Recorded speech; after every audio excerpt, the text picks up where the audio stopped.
गुरु प्यारी साध संगत जी, राधा स्वामी जी। साध संगत जी, आप सभी का हमारे चैनल में हार्दिक स्वागत है जी। साध संगत जी, आपको और आपके पूरे परिवार को मेरे परिवार की तरफ से राधा स्वामी जी और नए साल की हार्दिक शुभकामनाएं जी। ये ब्लॉग मैं 31 दिसंबर को बना रहा हूँ, लेकिन यह 1 जनवरी को यूट्यूब पर अपलोड होगा जी। इस ब्लॉग में मैं आपके साथ अपने गांव से लेकर होशियारपुर तक का ब्लॉग शॉर्ट में शेयर करूंगा जी, और आपको बताऊंगा कि मैं राधा स्वामी पंथ से कैसे जुड़ा। मैं इस चैनल पर पहले बाबा जी और हुजूर जी के सवाल जवाब का वीडियो डाला करता था, लेकिन अपने काम में ज़्यादा बिजी होने के कारण वीडियो नहीं बना पाता था। ये इस चैनल पर मेरा पहला ब्लॉग है। मैं अपने काम के लिए अपने गांव से होशियारपुर का सफ़र डेली करता हूं जी।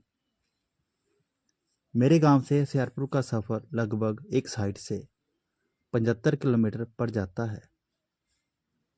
कई बार मुझे आगे पीछे भी जाना पड़ता है, और जो कि लगभग आने जाने का सफ़र 170 से 200 किलोमीटर तक का हो जाता है। तो चलो, आज हम आपको इस सफ़र में ले चलते हैं जी। मैं सुबह उठा तो देखा कि बाहर बहुत ही ज़्यादा धुंध पड़ी हुई थी, लेकिन अब थोड़ा सा मौसम खुलने लगा है। मैं तैयार होकर और खाना खाकर घर से निकलता हूँ। इस सफ़र में मैं बाइक पर जाता हूँ। मैं चलती बाइक पर वीडियो नहीं बना सकता, क्योंकि हाथ में ग्लव्स डाले हुए हैं और ठंड भी बहुत ज़्यादा है। जहाँ भी रुकूंगा वहीं पर वीडियो बना पाऊंगा। आज हिमाचल में बहुत ही ज़्यादा ठंड है और धुंध भी बहुत ही ज़्यादा है। पंजाब में देखते हैं कि वहाँ का मौसम कैसा है। तो चलो, बने रहिए मेरे इस सफ़र में। रास्ता सही ढंग से दिखाई नहीं दे रहा।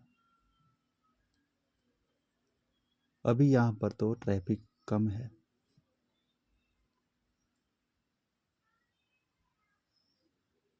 चारों तरफ धुंध ही धुंध पड़ी हुई है।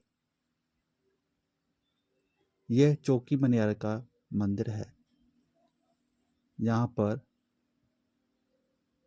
भोलेनाथ और बजरंगबली की मूर्ति भी साफ से दिखाई नहीं दे रही। मंदिर के पास से भी सही तरह से दिखाई नहीं दे रही, इतनी ज़्यादा धुंध पड़ी हुई है। यह नीलकंठ महादेव जी का मंदिर है, जो सड़क से बिल्कुल साफ और पास में दिखाई देता है, लेकिन धुंध की वजह से दिखाई नहीं दे रहा। तो साथ संगत जी, मैं आपको आगे का सफ़र भी दिखाऊंगा जी, और आपको ये भी बताता हूँ कि मैं राधा स्वामी पंथ से कैसे जुड़ा। आज से लगभग 7 साल पहले जब मैंने नई बाइक ली थी, तब मैं अपनी सत्संग घर छोड़ने जाया करता था। मेरे मम्मी पापा पहले से ही सत्संग राधा स्वामी पंथ से जुड़े हुए हैं, और बाबा चरण सिंह जी से नामदान लिया हुआ है। मैं अपनी माँ को सत्संग घर छोड़ने जाया करता था। माँ कहती थी कि तुम भी अंदर चलो, लेकिन मैं बाहर से ही वापस आ जाया करता था और वापस लेने फिर जाया करता था। 1-2 महीने बाद माँ ने कहा कि तुम मुझे छोड़ने भी जाते हो और लेने भी आते हो, तुम रहने दो। अगर तुम सत्संग के अंदर नहीं जाते तो रहने दो, मैं पैदल ही चली जाऊंगी। तो मैंने कहा नहीं, मैं छोड़ आता हूँ। तो माँ ने कहा कि तुम्हें सत्संग भी सुनना होगा। तो मैंने कहा ठीक है। मैं उस दिन पहली बार सत्संग घर के अंदर गया और सत्संग सुना।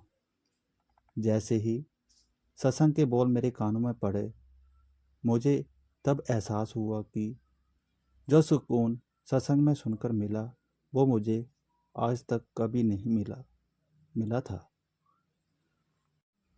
उस दिन के बाद मैं हर संडे को सत्संग घर में सत्संग सुनने जाया करता था। मेरी माँ को कई बार संडे के दिन टाइम नहीं लगता था, लेकिन मैं कभी नहीं रुकता था।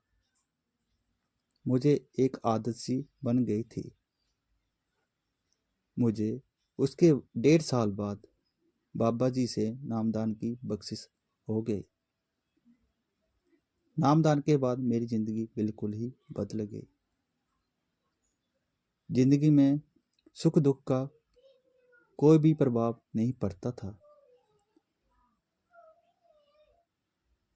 बुरे हालात कब और कैसे निकल जाते थे पता ही नहीं चलता था। इतनी ताकत होती है सत्संग में और बाबा जी के नामदान में। तो साथ संगत जी, आगे के ब्लॉग में आपके साथ और भी बातें शेयर करूंगा जी। मैं होशियारपुर पहुंच चुका हूं। यहाँ पर मौसम थोड़ा सा साफ लग रहा है, लेकिन ठंड काफ़ी है। बादल भी हैं, धुंध कम है। तो साथ संगत जी,